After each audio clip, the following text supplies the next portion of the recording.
we will go through today multiple choice questions that are similar to those that you might see in the mid-session exam, and we'll probably at least look at one short answer question so that you guys know what sort of level of detail I'm expecting.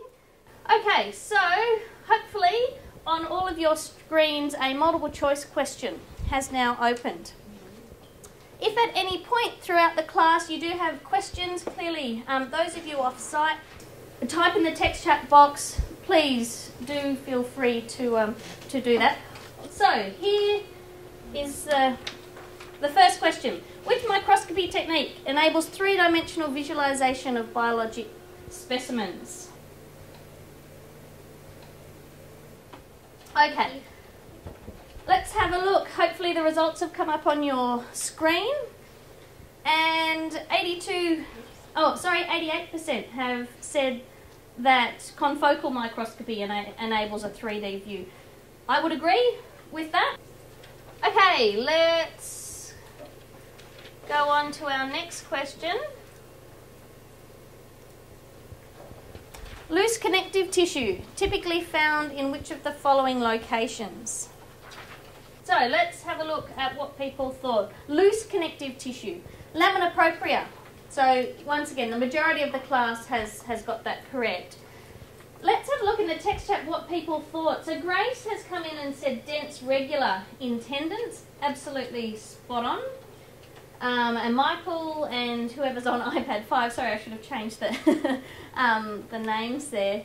Cartilage isn't actually dense regular. Cartilage is its own tissue type in itself. So I would not say that that's dense regular connective tissue. What sort of connective tissue do we find in the dermis of the skin? Yep, so Annalise has come in and said dense irregular. Any other types of specialised connective tissue? It's always a nice dead giveaway. Collagen. Yeah, so that's one of the fibres we'll find. So, sorry, the response was collagen. Annalise said elastin, yep, so they're the fibres that we'll find in there. Remember there's other specialised connective tissue cells that can either be resident or wandering. They look really, really obvious. They just look like a white, empty blob. Empty.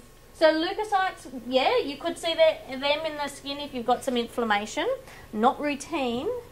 Yeah, Renee, spot on, has come in with adipose tissue. So remember, sitting in lots of places, some of us more so than others, will have adipose tissue sitting there as well. Okay. Hopefully now, on your screen, you might be able to see a question and a picture. So in the mid-session exam, some of the multiple choice questions will have colour plates that go with them. So it'll say, in colour plate A, what is the arrow pointing to? There's only a few of them, because there's only 25 multiple choice questions. So there's a few colour images where you'll actually... So this is basically what we're practicing here. So we've got our yellow arrow there. So we're looking, and I'll give you a few hints here. We're looking at connective tissue and a couple of different connective tissue fibres on this screen here. Oh, yeah. Okay, I've got quite a few responses. Let's have a look. Sorry, I couldn't find where to broadcast the results. So remember, your answers are never ever broadcast with your name. So if you've got it incorrect, it doesn't matter at all. The correct answer, and quite a few people have this correct here, is that it's elastin or elastic fibres.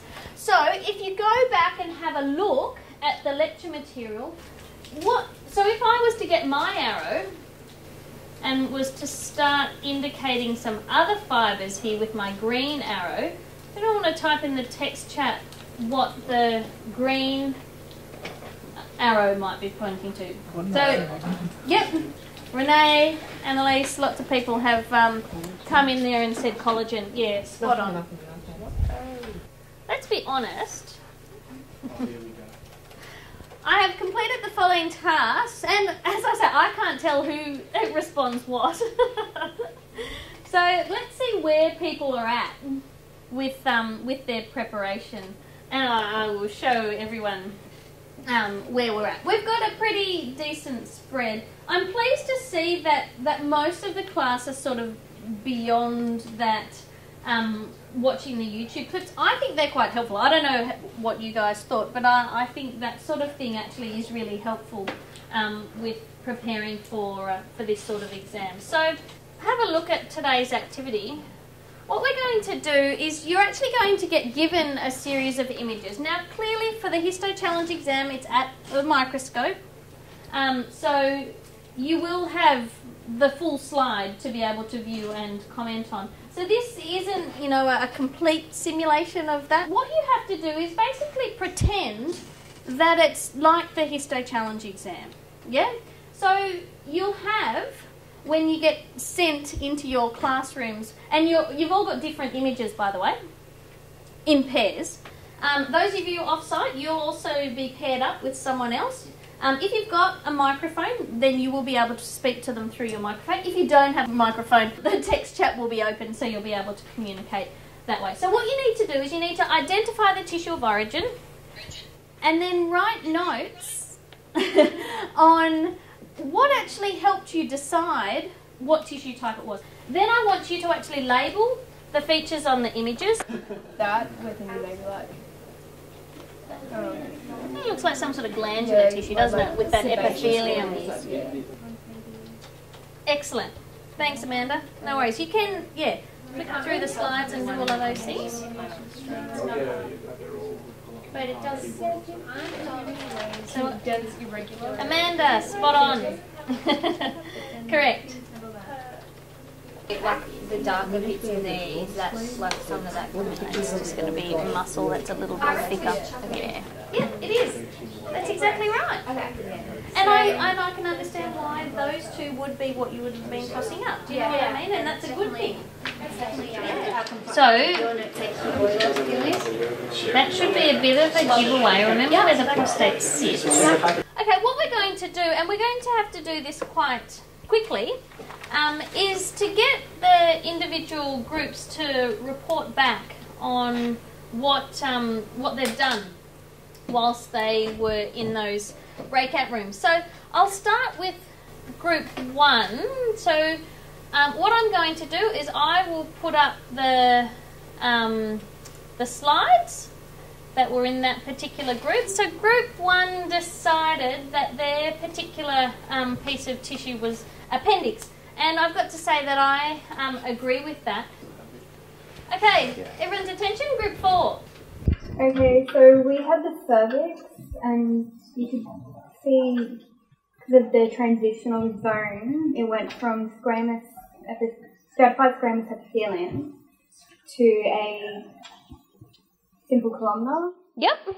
And you can tell. So if I go, so can I just, sorry, hopefully the distant students can hear me. I would have put the transition zone a little bit earlier than what these guys have put it. So I'd probably put it back up in here where you really lose that stratified epithelium. Yeah. No, spot on, spot on. Keep going. You can also see that there is a lot of dense connective tissue and no loose connective tissue. Yeah, and let's have a look what else we've got going on here. We moved the transition zone in this one. Yeah, no, that's spot on, exactly. That's exactly right. Yep. Okay, and then we've also got some glandular. Yeah, you can see the glandular structures as well. Yep, spot on. Okay, that looks great. It's 1 o'clock. We might draw the shoot to a close.